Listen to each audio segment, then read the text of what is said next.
Habakkuk, Book of Habakkuk, chapter 1. This is the message that the prophet Habakkuk received in a vision. How long, O Lord, must I call for help, but you do not listen? Violence is everywhere. I cry, but you do not come and save. Must I forever see these evil deeds? Why must I watch all this misery? Whenever I look, I see destruction and violence. I am surrounded by people who love to argue and fight. The law has become paralyzed, and there is no justice in the courts. The wicked far outnumber the righteous, so that justice has become perverted. That sure can sound like us today. In our courts, our court systems don't provide justice. And even here, over 2,000 years ago, Habakkuk is crying out for justice. He said all he sees around him, people are arguing and fighting. Like today, we're fighting over politics and education and COVID vaccines and masks or no masks. Whatever your opinion is, great, have your opinion. But people want to fight when other people don't not even accommodate their opinion, because everybody accommodates these days. And it's not even accepting your opinion. Like, great, you have an opinion. Fantastic. I have an opinion, you have an opinion. Great, let's still get along. But no, it's like we are requiring people to praise our opinion, to show that people accept us by praising our opinion. Oh yes, your opinion is right. But that's not how life goes. Not everybody sees through the same lenses we see. Not everybody believes the same things we believe. Not everybody has had all the same experiences we have had. So they're not going to interpret it the same way we interpret. And that's a beautiful thing. We're supposed to not only accept our differences, but honor each other in their differences. All right, we have different color skin. Great. We have different understanding. Great. We have different skills. Some are really good at paperwork and some don't like paperwork. Great. That all makes the world a better place. But we've taken that and kind of perverted it. Even here, Habakkuk is saying that justice has been perverted. But we've perverted celebrating our differences into something that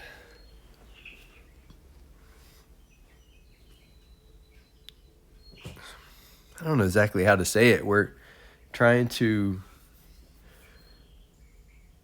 be glad about our differences, and so often each person, they're trying to set themselves apart as an individual, either with changing their hair color or piercings or tattoos or stances or activism or whatever it is. They're trying to set themselves apart as an individual. And that is praised in a way, but as soon as somebody's thought doesn't completely show that they accept us in the way that their thoughts line up with our thoughts exactly. If another person's thoughts don't line up with us, we're in this cancel culture where we just get rid of everybody. If you don't completely, what is the word I'm looking for? Completely accept me. If you don't completely affirm me by praising my thoughts and saying my thoughts are right, then we can't be friends. And what a crazy thing is that? That doesn't even make sense.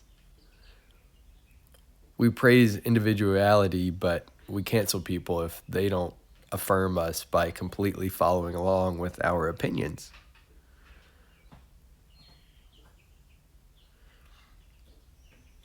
And that rejection, it's an evil thing. When the Bible talks about when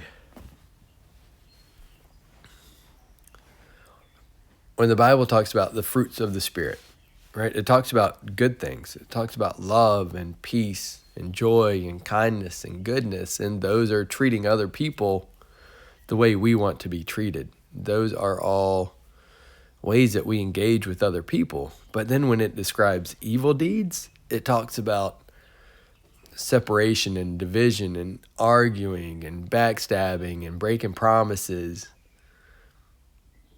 Calls those evil deeds. And so all that division, all that rejection, all that self-promotion over others that we're doing, all the canceling we do of other people when they don't completely affirm our opinions by not even just letting us have our own opinion, but if their opinions, we're kind of opinion bullying people. If somebody else's opinion doesn't completely affirm us, we're going to cancel them instead of hear them out. And we might not believe exactly what they believe. We might believe it after we come to understand it, but instead of listening to people, instead of hearing out somebody else's opinion, somebody else's interpretation of current events based on their experiences, when we don't hear that out, we just sit around and we just argue and we just fight over nothing. And then our whole lives really become paralyzed because we're focusing on ourselves. We're focusing on and producing those evil deeds. We're destroying our culture and producing violence. And that just makes people miserable. One of the biggest pandemics, like true pandemic, is loneliness. People are miserable. We see misery all around us. Like every 11 seconds, somebody attempts suicide because they're lonely, they're miserable. All they ever see are these evil deeds. We see this destruction and we see violence and people everywhere. We're all surrounded by people who aren't loving each other, but they're loving to fight and to argue. And the whole system of society, the whole system of coming together to create something better has been paralyzed because people are focused on division. People are focused on me, me, me, me, me. Other people must affirm me, even in the slightest, most unimportant areas, or I'm going to cancel them and I'm going to separate myself from them. And it paralyzes society. There's no justice. The court systems are broken. The courts don't know whether to make a stand on some social, political issue, or they're rewriting law, or they're protecting and enacting law. Courts seem to work more on political agenda than on protecting people.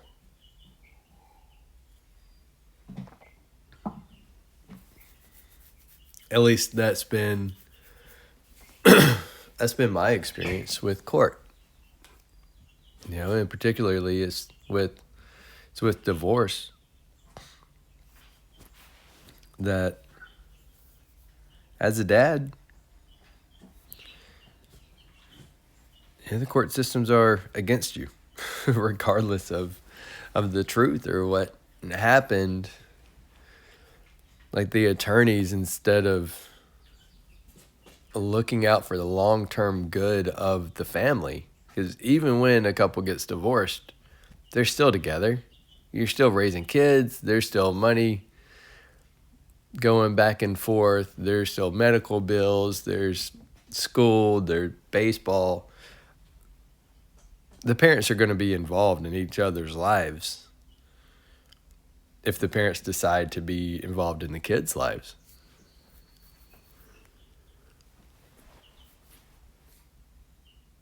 And so in these court systems, it's almost like I wish they would seek justice. Wish the law and the courts would seek justice, right? Instead of perverting justice. That they would seek a righteous outcome.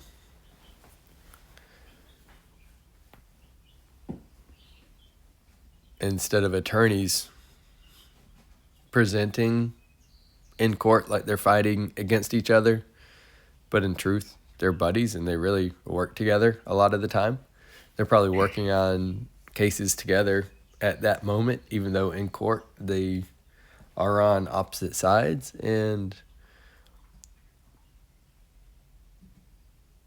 not producing anything good for the family, not producing anything good for the children, but instead they're promoting division, and they're feeding off of anger and bitterness, jealousy, presenting lies. And the only people that win in court are the attorneys and the judge. The families are destroyed. Even when the relationship is just slightly, maybe the relationship has been bad for a while between the husband and wife. But in God's eyes, that's not over. That's just something to work on. Anything good that we get, it doesn't happen easily. It doesn't happen by accident. You have to be intentional. If you're going to go get in shape, if you're going to build up your muscles, you have to be intentional about going to the gym. And going to the gym is difficult. Lifting weights that are heavier than you're used to lifting. Afterwards, you're sore and you hurt. You think, man, that was a bad idea. But then you look in the mirror and say, nope, I need to get back in that gym. I don't like the way my body looks. I'm not satisfied with the way it performs.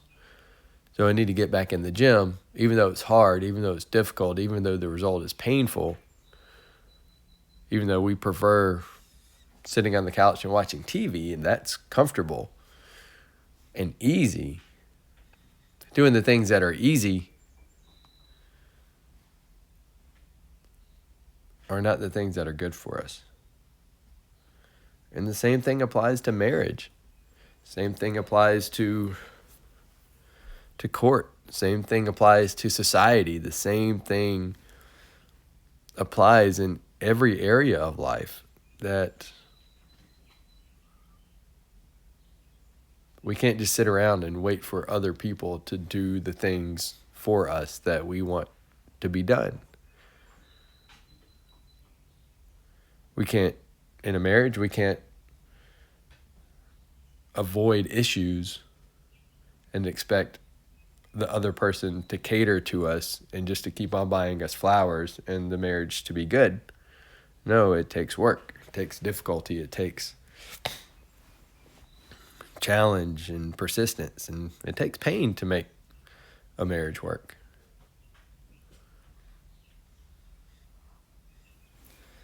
But now these attorneys, they're perverting justice, and it's a horrible mess. And again, just feeding off of the arguing and fighting, the violence and the misery and the evil deeds. That's society all over the place.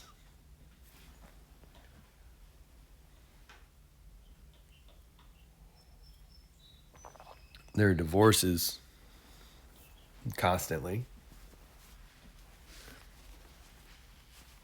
In that same stat with there is a suicide attempt every 11 seconds. There's also a divorce every 11 seconds. And after a divorce, both sides are miserable. It's not like a divorce fixes anything. I don't know where we get this idea that a divorce makes dealing with the other person easier. I don't know where we get this idea that the more bitter and violent and contested and ugly and nasty a divorce gets, the better it's going to be for anybody. Court systems are feeding off of anger instead of representing God. Man, do they still swear on the Bible in court? They use that Bible like, hey, let's reconcile this. Or, okay, great, y'all don't want to be together anymore? Fine, let's do this in a decent, civilized manner, instead of just being barbarians about divorce. But all of society is like that. You look on social media and people are just upset and angry and bitter and fighting about everything. So even though this was written thousands of years ago, it echoes of today. And the Lord replies, "Look around at the nations. Look and be amazed, for I am doing something in your own day. Something you won't believe. You wouldn't believe even if someone told you about it. I am raising up Babylonians. They're cruel and violent.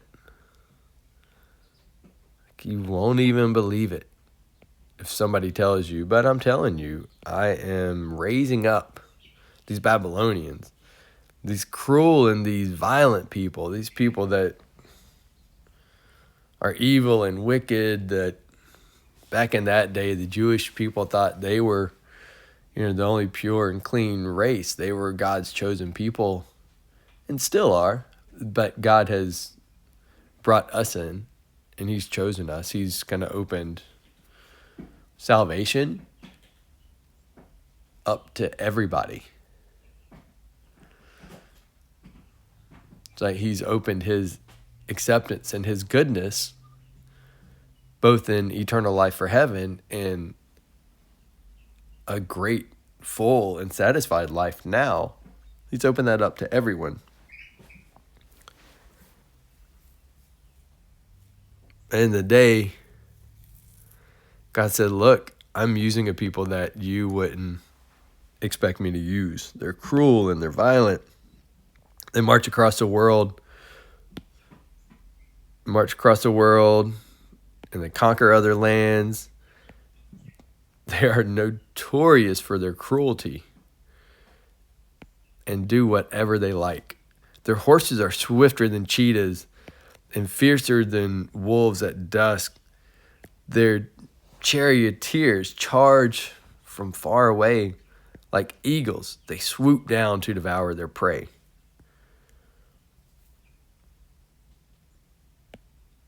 Oh, on they come, all bent on violence. Their hordes advance like a desert wind, sweeping captives ahead of them like sand. They scoff at kings and princes and scorn all their fortresses. So your fortresses don't matter. We'll just simply pile up earth against their walls and we'll get over and capture them. They sweep past like the wind and are gone. But they are deeply guilty, for their own strength is their God. That they are deeply guilty, for their own strength is their God. They look at themselves and say, look at me. I am amazing. Look how strong I am. Look what I can do. I don't need God. I don't need anything else. I'm self-made.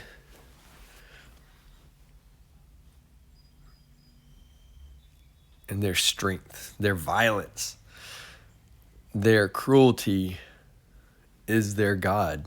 They conquer and devour, and they are their own God. They worship themselves and they brag, and they are their own God.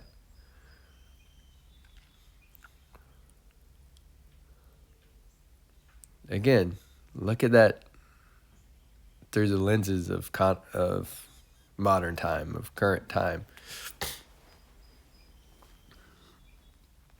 We look at ourselves and we praise ourselves for education or money or status. Look, I'm now a manager. I'm like, okay, great.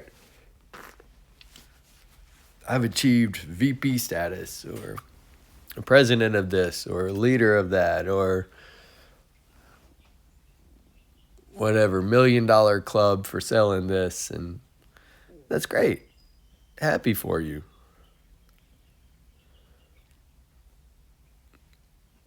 But don't praise that accomplishment as though it's your God. Don't praise that car as if it's your God. Don't praise that money as if it's your God. God in heaven is the one who gave you that. In order to get something, you work hard for it. Yes, and that's great. But it's not that thing that you get that should be praised. It's the God in you that motivates you and that gives you favor and that works things out. That coordinates events, that orchestrates opportunities that should get the praise. But we focus on us and we praise it as our God. We praise us. We praise our accomplishments. We're so worried about being accepted. We're so worried about other people affirming us. We're so worried about our own value. And we've been distracted by education and society and marketers and advertising who leverage our vulnerability and our weakness and saying, hey, there's got to be more to this life. There has to be more to me. What is the purpose of this life? I think we all are challenged with that from time to time. And we try so many different things. We try the things that education and society tell us are the right things. And they turn out to be empty and nothing. And we try the things that our friends are into, either to fulfill that thing in us that longs for more, or we try to medicate it and numb ourselves from the desire of trying to understand why we are here, trying to understand our purpose.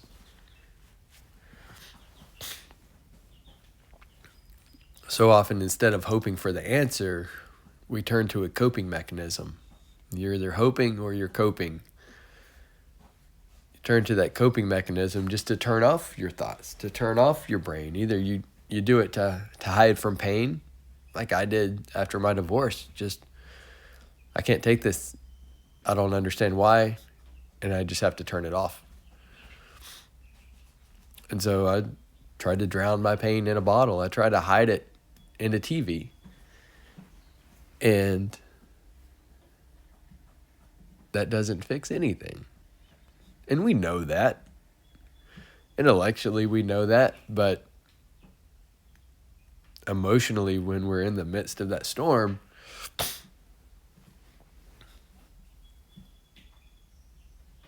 what we know is challenged. We knew that a situation should have turned out one way, but it turned out a different way. So now we're not really sure what we know. We're not really sure what's happening or why.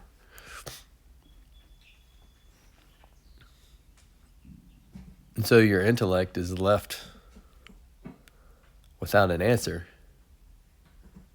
And your emotions are paying the toll.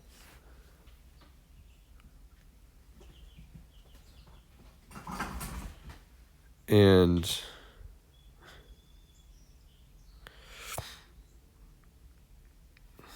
we're searching for answers of why.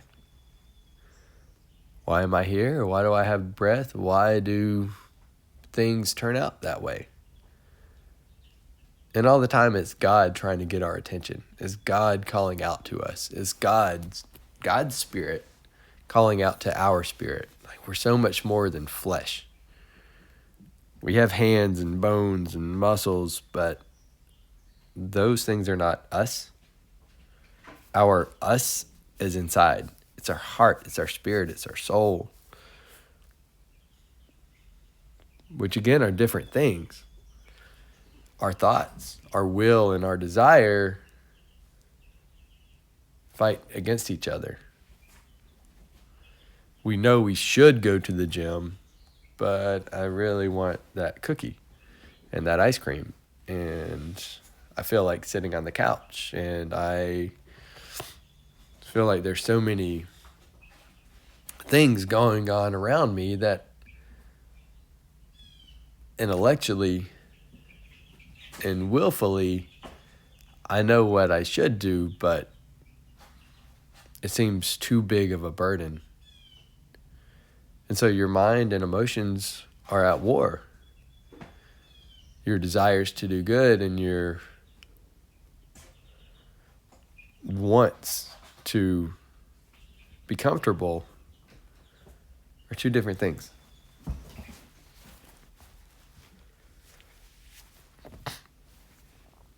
And so we have to realize how we're made up, what our physical body is, what our limitations are, what our emotions are trying to tell us and trying to draw us to. And we've already explored all the physical things, all the outside accomplishments, trophies for sports or titles at work or whatever social trophies like cars and houses and boats and whatever, those toys, those trophies of modern success, they're all empty. We're seeking ourselves. We're seeking ourselves as our own God. But that's not how we're built. We're built to praise and honor the God who made us, the God of heaven and earth, our creator, our source. The Father, the Son, Jesus, and the Holy Spirit. That's what we're made for, and that's what we're made by. And we'll never be happy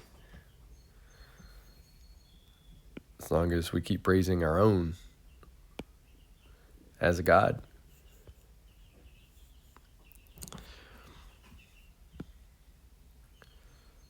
So Habakkuk continues, O Lord, my God, my Holy One, you who are eternal, surely you do not plan on wiping us out. O Lord, our rock, you have sent these Babylonians to correct us, to punish us for our many sins. But you are pure, and you can't stand the sight of evil. Will you wink at their treachery? Should you stand silent? Should you be silent while the wicked swallow up people more righteous than they? Are we only fish to be caught and killed? Are we only sea creatures that have no leader? And God is supposed to be our leader. Must we be strung up on their hooks and caught in their nets while they rejoice and celebrate? Then they will worship their nets, like they worshiped their strength as their God. And they worship the nets. They worship the things that give them prosperity. They worship the things that give them money and titles. They worship themselves, and they worship their tools, much like we do today. Seeing caught in their nets while they rejoice and celebrate. Then they'll worship their nets and burn incense in front of them. These nets are the gods who've made us rich, they claim. Will you let them get away with this forever? Will they succeed forever in their heartless conquest? God, why do you let these ruthless people succeed? Why do you let this ugliness, this violence happen against us? And what did God say? I'm raising up the Babylonians. They're cruel and they're violent. I'm doing something in your own day that they wouldn't believe, even if someone told them. And it's so hard to understand. God, why are you doing this? We have that in our own lives too, right? God, why is my marriage falling apart? God, why didn't I get that promotion? God, why? It seems like money is just disappearing right out of the account. I had so much money, but I can't even pay my bills. What is going on?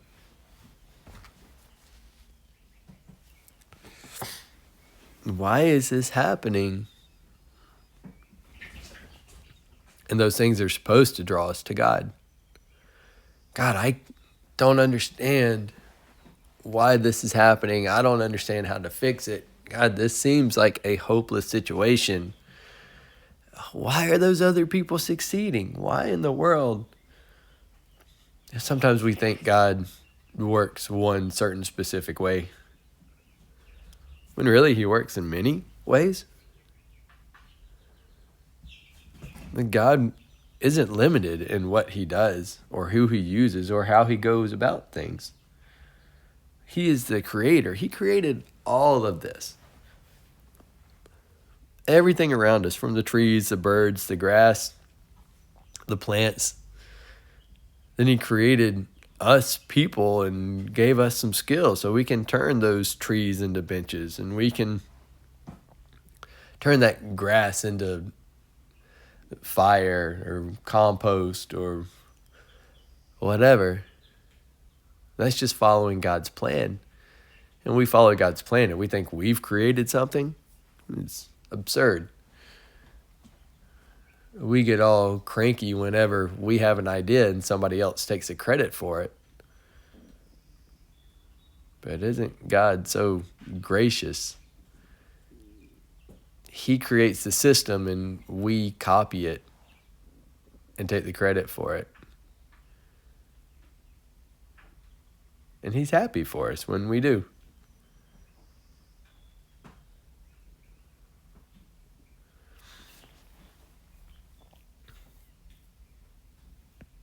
But there are times when we don't understand what in the world or why something's happening. And God draws us to him. In Habakkuk, he says, look, I'll climb up to my watchtower and stand at my guard post. There I will see what the Lord says and how he will answer my complaint. Yeah, God, how are you going to answer this problem? How are you going to solve this problem? Finally, you're asking the right question. God, you're in control of all things. You're in control of this. You set this thing in motion. You guide and direct, and you orchestrate everything. So God, how are you? How are you going to answer this? God, this is my complaint. This is my question. This is my inquiry. God, this is my stress. This is my doubt. This is my fear. This is my misunderstanding. This is my lack of understanding. This is my hopelessness. This is my confusion. This is my question. This is my insecurity. This is my unbelief. This is my desire to know. So God, I will turn to you. I will wait. I will see what my Lord says and how he will answer. Because it is him, it is he who answers. It's not me. It's not by my doing. It's not by what I can change or coordinate. It is God. It's the Lord. He's in control. And in all those situations, go to God. God is trying to get our attention and get us close to him, to give up those gods of the nets and the violence and their own strength was their God. Like, let's ditch that stuff. It doesn't work. We can praise it and we can praise ourselves and we can build ourselves up and we can say, look at me, I'm so amazing. But if that does work at all, it only works for a short while. And our glory fades, our accomplishments diminish, our shiny new cars don't feel that emotional need anymore. The new wears off in like a week. And then it's just a payment. A blessing turns into a burden whenever we try to make things work out. Whenever we try to answer our own question. Whenever we try to be our own God. Our blessings turn into a burden. But the other things happen. It happens the other way when we put God in control. Our burdens turn into blessings. Our pain turns into prosperity. Our pain turns into purpose. Our suffering, it makes us surrender to God. And then God is the one who promotes us. So this is what God says. Write my answer plainly on tablets, so that the runner, the messenger, the person who is sharing with others can carry the correct message so that others can hear. This vision is for a future time, and this time sure could apply now. It sure does sound like today. It describes the end, and it will be fulfilled. If it seems slow in coming, wait patiently, for it surely will take place. It will not be delayed. Delayed with God. God is outside of time, and we are inside of time. What seems delayed to us, but seems slow in coming, what we have to be patient for, we just have to know it will be fulfilled. No matter what it seems like to us, no matter what it seems to be happening, no matter what seems to be true, we have to know what is true, that God said it will be fulfilled.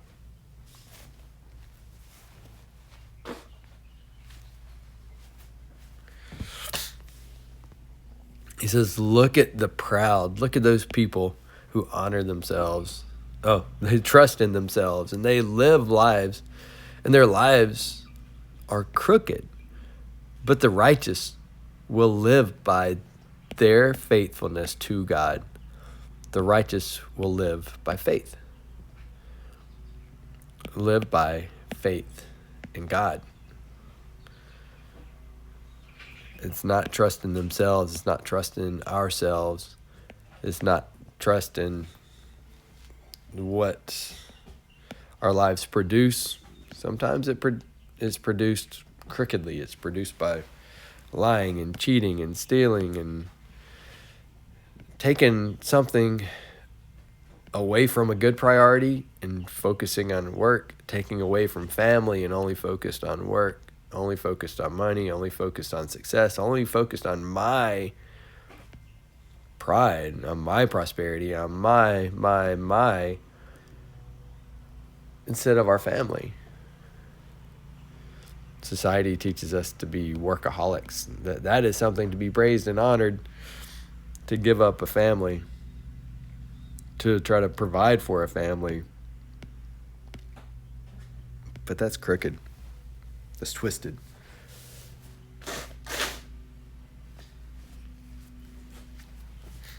But the righteous will live by faithfulness to God, honoring God in what we do. Wealth is treacherous, and the arrogant are never at rest. Work all day long. Work is very, very good, but work is not our God. Money is not our God. Wealth is treacherous. Nothing wrong with money.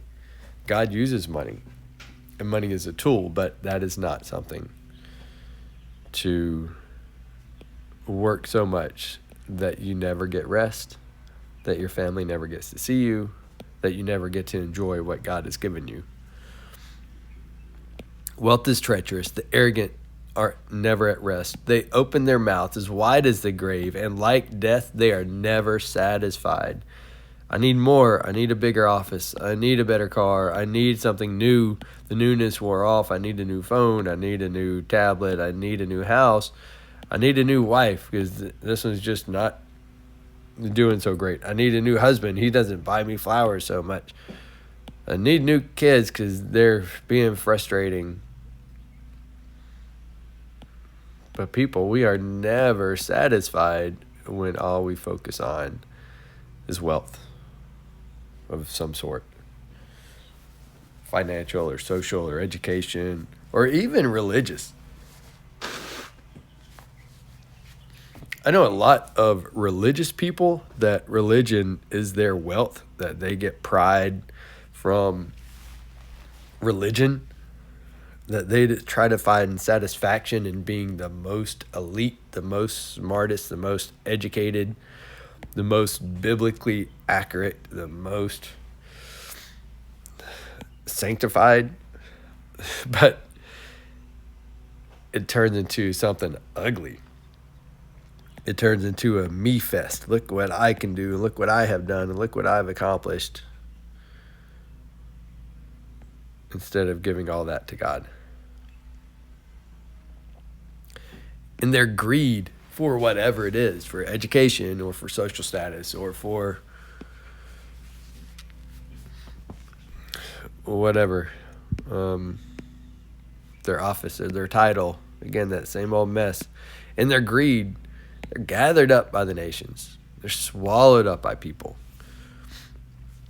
Soon, their captives will taunt them. They will mock them, saying, "What sorrow awaits you, thieves? Now you will get what you deserve. You became rich by extortion."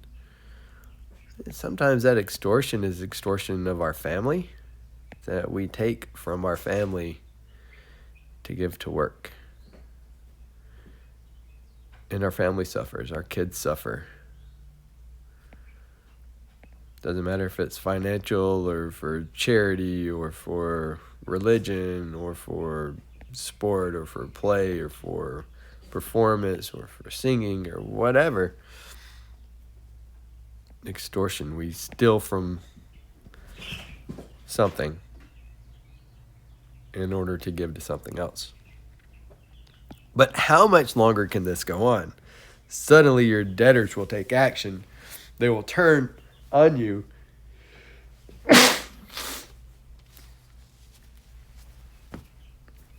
Suddenly your debtors will take action. They will turn on you and take all you have.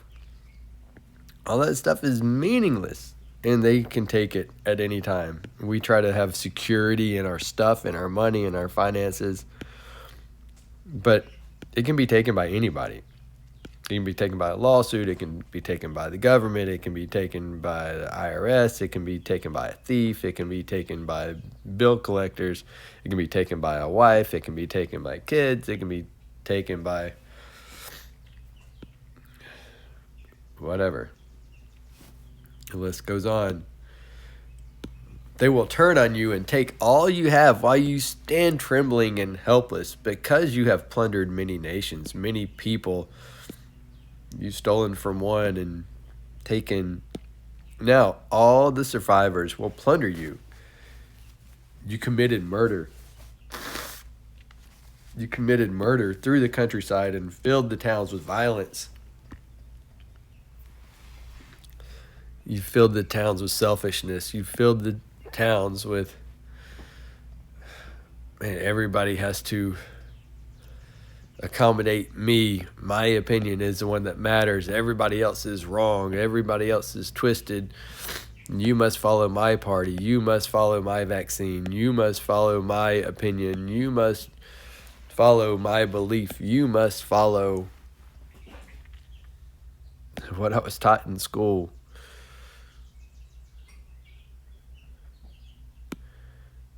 Filled with violence and division and selfishness and pride and arrogance.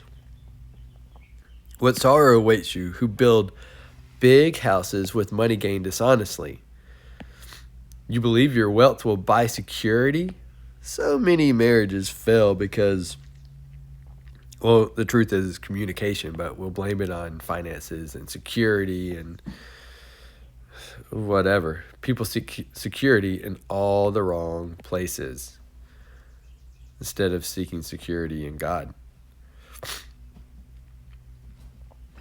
Put your family's nest beyond the reach of danger.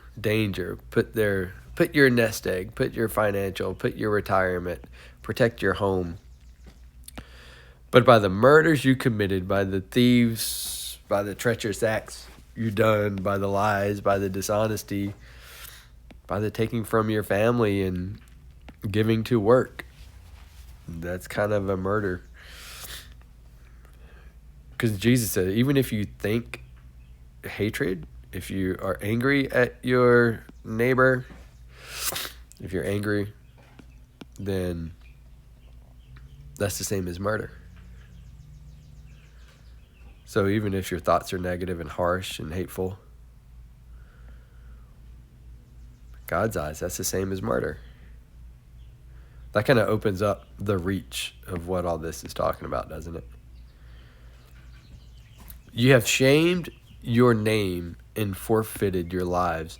The very stones in the walls cry out against you, and the beams in the ceilings echo the complaint. It gets kind of deep. Every part of those houses, the ceilings, the beams, the walls, your symbol of success that you brag about, that thing you work so hard for, that thing cries out against you. That trophy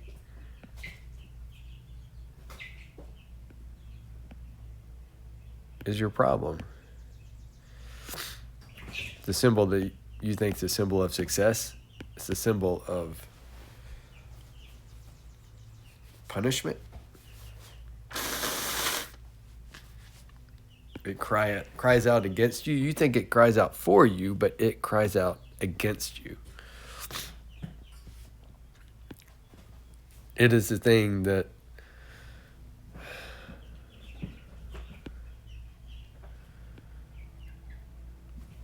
that's a source of punishment. It cries out against you. Well, that takes some thought. The thing you've been working so hard for, that big house, that recognition, that new title, that new office, that new retirement account, that new stock, that new investment, that new whatever.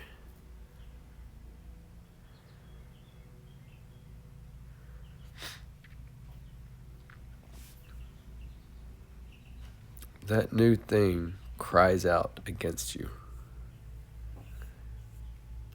That symbol that you brag about, that new car, whatever, that you get to show that you're worthy, cries out against you and shows that you're not, shows that you're lacking, shows that you're missing something, shows that your spirit is empty, that you're trying to fill it with accolades of financial, social success. But that thing cries out against you, says that your success is empty, says that your heart is empty because you need it filled with something else. What sorrow awaits you who build cities with money gained through murder and corruption, with anger and hate and maybe division and deception, or stealing time from your family to give to work. I really think that applies here. Has not the Lord of heaven's armies promised that the wealth of nations will turn to ashes? They work so hard. They're working all the time. They're doing so many things, but it's all in vain. For as the waters fill the sea, the earth will be filled with an awareness of God's glory. Working for social things, working to say I'm valuable, working to say I'm worthy, working to say, look at what I have, for it to prove who I am. That's empty. We are to work for God's glory. And in the end, the earth will be filled with an awareness of God and His glory. So let's go ahead and start working on things that matter now, that matter then, now.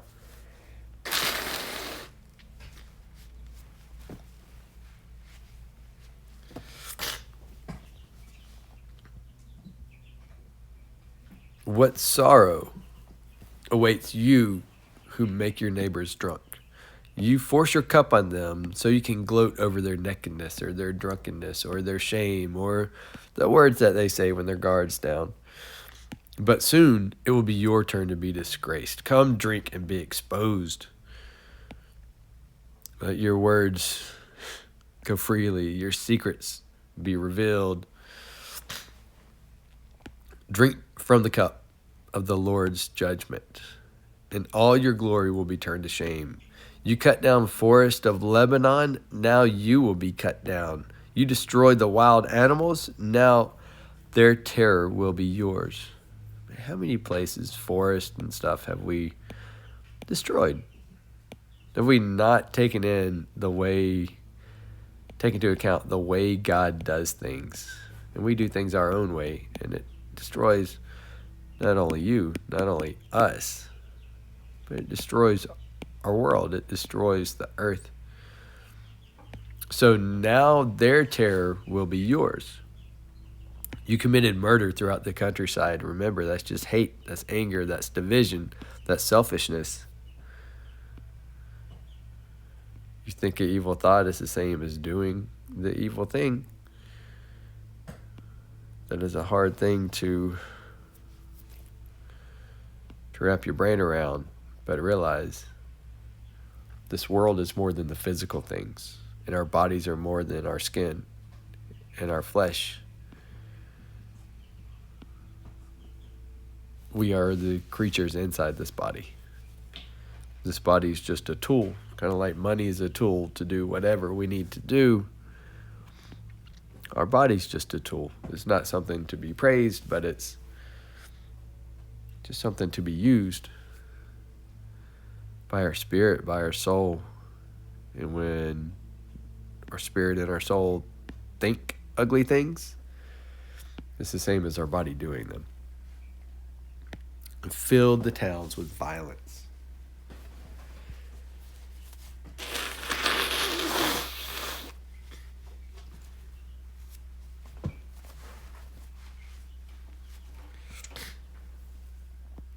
What good is an idol carved by man? What good is all the money and the accolades?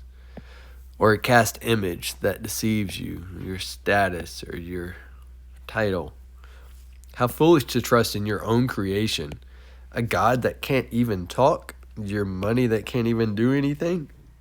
What do you spend all your life trying to save?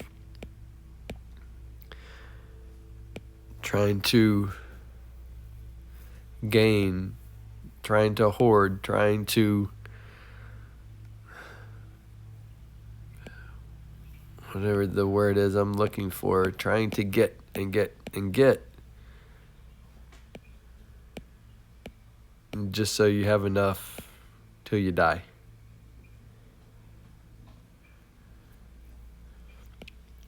Seems like our focus is on the wrong thing. It's on the getting instead of the doing. Creating gods that can't even talk, spending all of our time worshiping and focusing on those gods that can't even talk. What sorrow awaits you who say to these wooden idols, wake up and save us. To speechless stones, you say, to speechless money, you say, raise up and teach us, come and save us. Can an idol tell you what to do? They have been overlaid with gold and silver, but they're lifeless inside. That car is shiny, but it doesn't have any reason. It doesn't have a soul. It is not a God to be worshipped. It is just a thing. But the Lord, in his holy temple, let all the earth be silent before him. The Lord, the creator, the maker, the purpose giver, the reason we exist. Let the earth be silent before him. Worship him. Praise him. Revere him.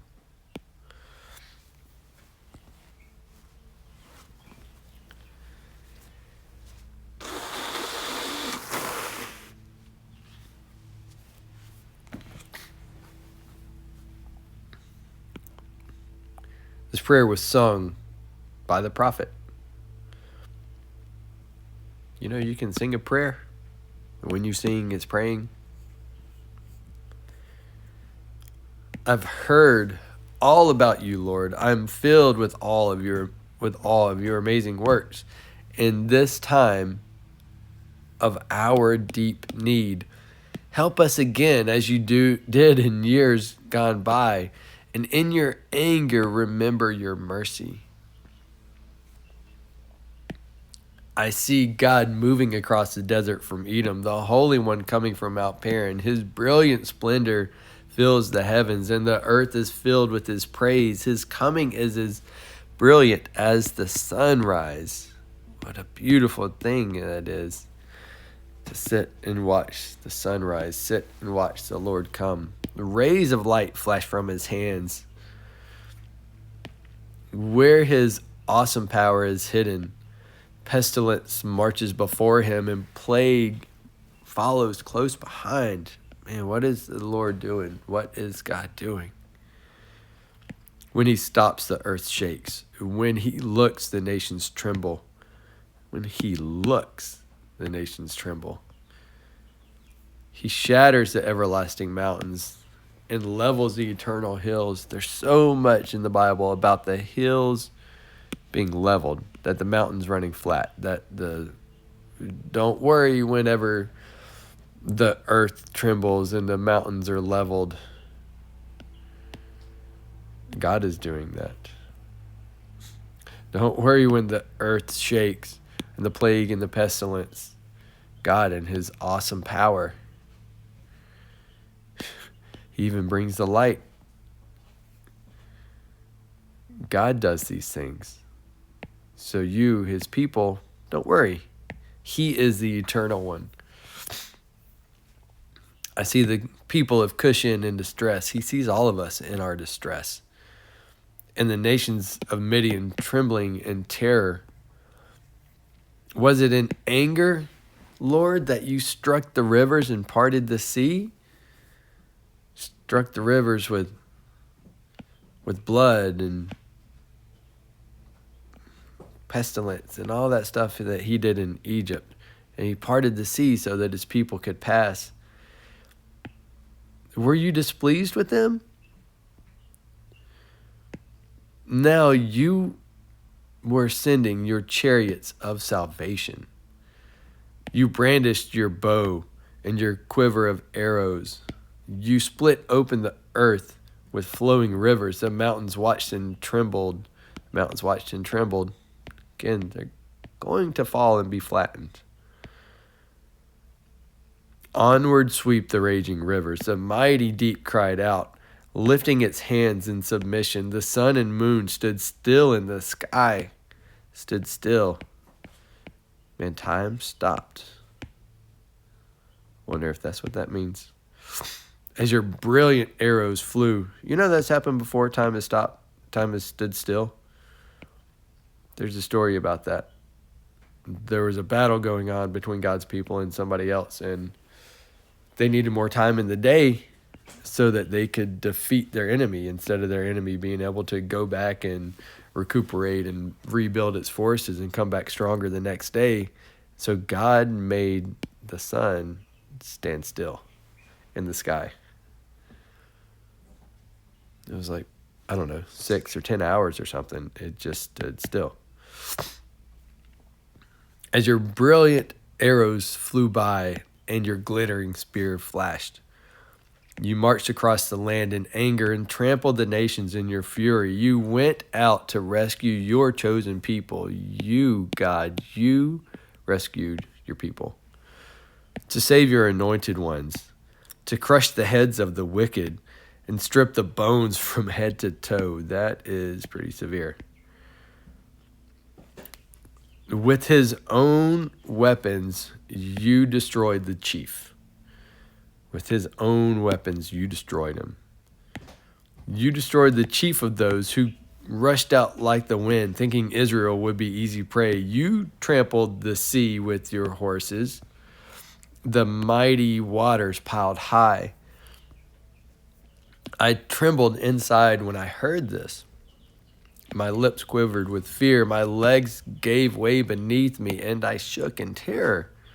I will wait patiently for the coming day when disaster will strike the people who invade us. I will wait on God. Trust in God to let him do his thing. Wait is trusting and hoping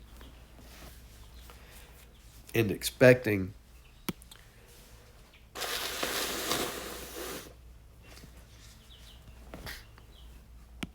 To wait, to hope, to expect, And to have faith, which is having hope with doing. I will wait. Faith is an action. Hoping is an expectation. Waiting is knowing that it's going to happen. I will wait quietly for the coming day when disaster will strike the people who invade us, even though the fig trees have no blossoms and there are no grapes on the vines, even though the olive crop fails and the fields lie empty and barren, even though the flocks die in the fields and the cattle barns are empty, yet I will rejoice. Yet, no matter how bad things look, I will rejoice in the Lord, because he is always doing something good and he's always working everything out for us. I will be joyful in the God of my salvation. The sovereign Lord is my strength. He makes me as sure-footed as a deer. He makes me. And then fill in the blank. Able to tread on heights. He makes me. So no matter what, our souls cry out for God. And God says, I hear. And he makes us. God says, I know what's happening. And I'm in control and I'm causing what's happening. It might look ugly. It might look bad. It might look scary. It might be something you're concerned about. It might be something you're fearful about. It might be something that's making you doubt who God is. But he is making it. He is working things out. He is giving us the strength. He is giving us the situations. He is giving us what we need to prosper and to succeed, even if it looks ugly, even if it's scary, even if it looks like it's going to destroy us. Trust in God. Wait on God. Where was that? Wait quietly, wait patiently till he makes us. That is God's job. Our job is to trust and to hope and to live in faith, to live out our hope, to do the things that God would have us do that honor him. Do the things that God has put on your heart. Waiting doesn't mean sitting and watching TV. Waiting means I'm expecting something good, and I know I am a part of this something good, so I'm going to do what I can do. So no matter what happens, no matter what it looks like, let us always praise God. Let us always know he is the one that makes me. He is the one that brought us here. He is the one that does his things. He is the one who causes things to happen. He is the one who makes good things. He is the one who is orchestrating things. He is the one who's working things out for me. So I don't have to do things, praise my own strength. I don't have to work so hard. I don't have to steal from one to give the other. I don't have to accomplish things. I don't have to make people look at me. But we do things for God. We do things that God puts on our heart. We do things that help us be a part of what he's doing. And so in all things, let's not live selfishly, but let's live for others. Jesus said, love other people as yourself. And the thing that is equal to that, and the thing that happens when we love others as ourselves, we give honor to God. We give honor to the Lord because he is the one who's doing great things.